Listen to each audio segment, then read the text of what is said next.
Hubert Berger, Kapitän der Zeller Eisbären, 3:2, knapp gewonnen am Ritten. Wie schwer war das Spiel?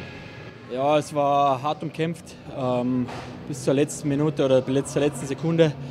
Wir haben uns das vorgenommen, dass wir 60 Minuten unser Spiel durchziehen wollen. Es war, glaube ich, hätte auf beide Seiten fallen können, das Spiel, aber ich glaube, die letzten 10 Minuten haben wir sehr gut defensiv gespielt, haben die Scheiben von unserem Tor weggehalten und super Leistung von unserem Torwart und generell super Mannschaftsleistung, deswegen sind wir sehr zufrieden. Marco Insam, difensore dei Retnoburm Sky Alps. Partita dura, persa con un gol di scarto. Sì, è stata una partita dura, anche una bella partita tutto sommato, perché comunque è stata dura. Tutte e due le squadre hanno giocato, noi abbiamo avuto un po' di sfortuna oggi con i gol che ci siamo presi, però abbiamo combattuto anche col roster stretto, corto, però ci siamo giocati fino alla fine, questa qui è una cosa molto positiva della squadra. Nel terzo tempo penso che abbiamo giocato molto bene, abbiamo avuto e creato tante belle occasioni, purtroppo non ci sono entrate.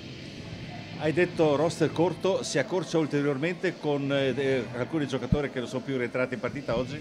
Ma quello sicuramente i nostri medici dovranno valutare nei prossimi giorni, domani sicuramente, e vedere come sono messi. Sicuramente sono un paio di botte e adesso bisogna anche stare un po' attenti se rischiare di giocare o meno, visto che comunque tra 2 o 3 settimane iniziano i playoff, quindi meglio essere sani durante i playoff e magari giocare un po' corti in questa fase della stagione qua.